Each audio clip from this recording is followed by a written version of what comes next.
Hi, Eric. Thank you so much for being with us today. My pleasure. My pleasure. Thanks for sliding on. We are here to talk to Eric about Black Friday. It has come early this year.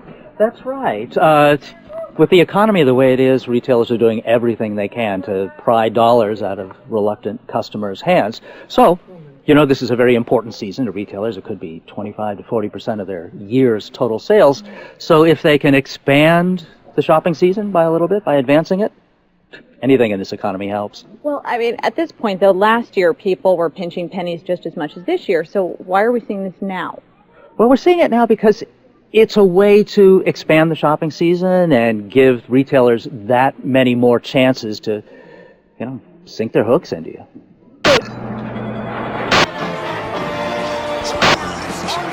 Cartakers are standing by.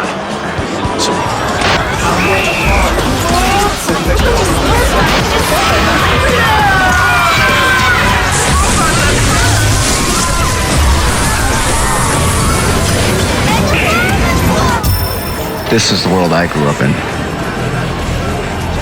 Like many others, I was born with this bright, flashing, shiny promise shoved right in my face. The true happiness was just a credit card swipe away. When I was a kid, the world told me that the coolest kids wore the coolest sneakers. When I got a little older, it convinced me that my success was defined by a college degree and a job with benefits. Today, it reminds me endlessly that I should have another drink and buy a new car. But I gotta tell you, the only real message I've heard through the noise is that this world knows better than I do what's best for me. It seems to me that most Americans have internalized the propaganda that consumerism pummels and plies them with daily. So we internalize this system. We can't envisage anything different. I mean, a number of people were speaking about, well, why do people break windows and steal consumer goods? I mean, the poor have been pummeled with this propaganda. What do you expect them to do? Go out and loot a good job and good education? Capitalism! Wow! What are you doing here? I think the better question, son, is just what do you think you're doing here? Putting money in my piggy bank. Crippling our nation by stagnating the economy and throwing us into another recession is more like it. Hey, girl, can you say blah, blah?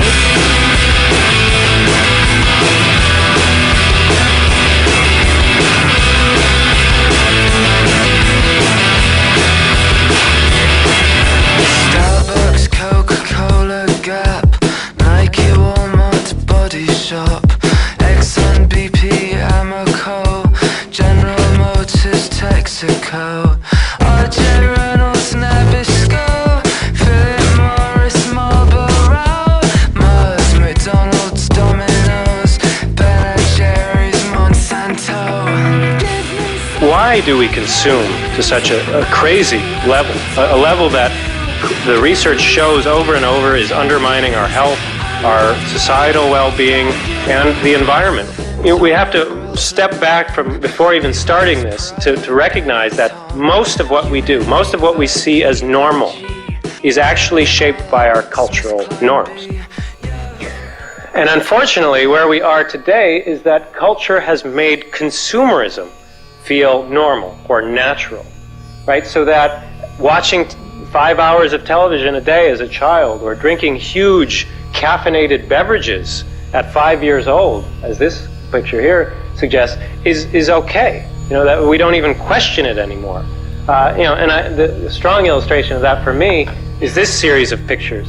Now, if you can't see, up at the top right, there's a little girl surrounded by all of her pink toys. This is a little Korean girl.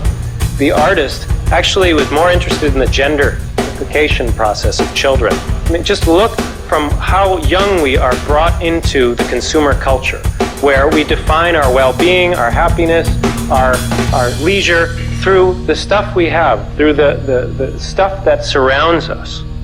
You know, here's a picture of an American little girl, of course, with the princess outfit, which I've discovered from my own 4 nieces that, well, it's big business. Disney is makes multiple $1 billion a year selling their Disney princess fantasies to little girls. But so around the industrial world and increasingly in developing countries, consumerism is becoming the default cultural pattern.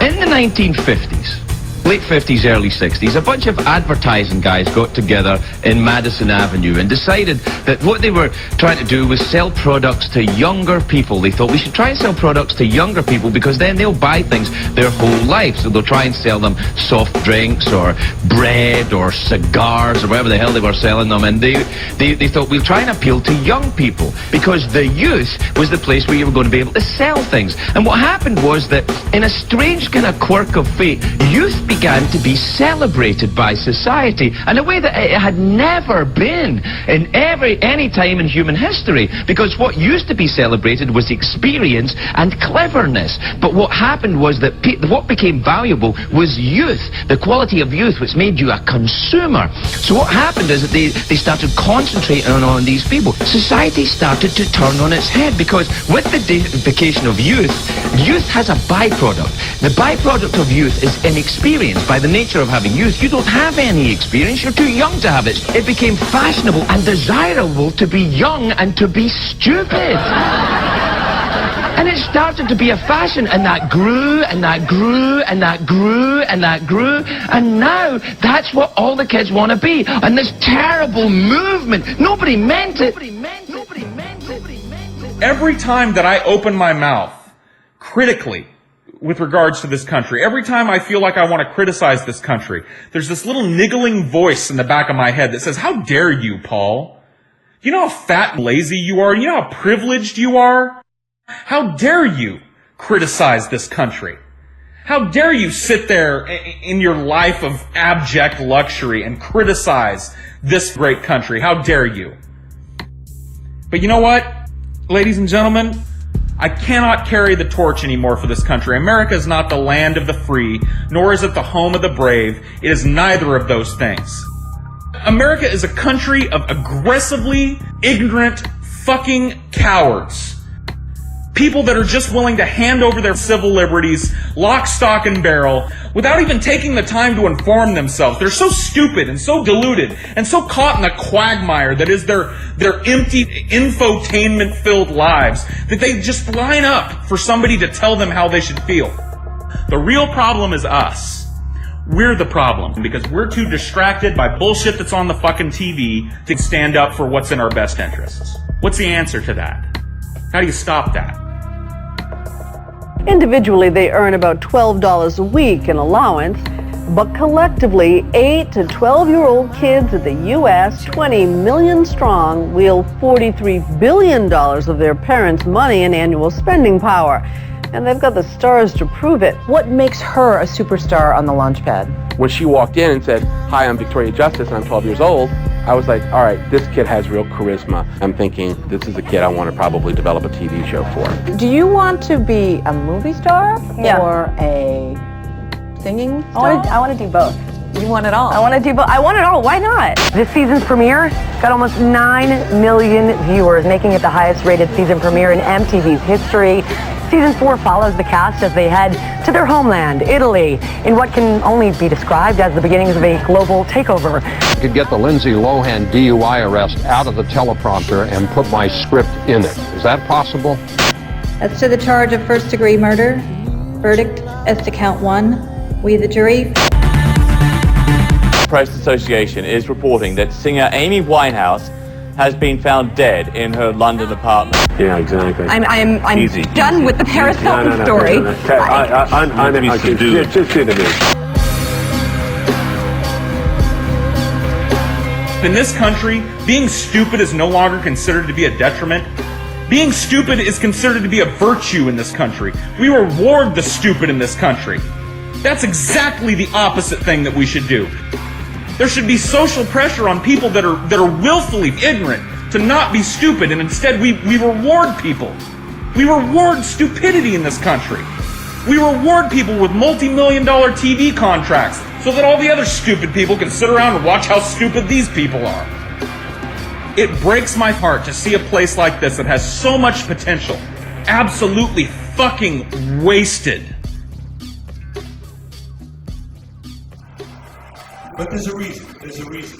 There's a reason for this. There's a reason education sucks. And it's the same reason that it will never, ever, ever be fixed. because the owners of this country don't want that. I'm talking about the real owners now. The real owners, the big wealthy business interests that control things and make all the important decisions, they own you. They own everything. They own and control the corporations. They've long since bought and paid for the Senate, the Congress, the state houses, the city halls. They got the judges in their back pockets. And they own all the big media companies, so they control just about all of the news and information you get to hear. They got you by the balls. They spend billions of dollars every year lobbying to get what they want. Well, we know what they want. They want more for themselves and less for everybody else. But I'll tell you what they don't want. They don't want a population of citizens capable of critical thinking. They don't want well-informed, well-educated people capable of critical thinking. They're not interested in that. That doesn't help them. That's against their interest. That's right. They don't want people who are smart enough to sit around the kitchen table and figure out how badly they're getting fucked by a system that threw them overboard 30 fucking years ago. They don't want that. You know what they want? They want obedient workers.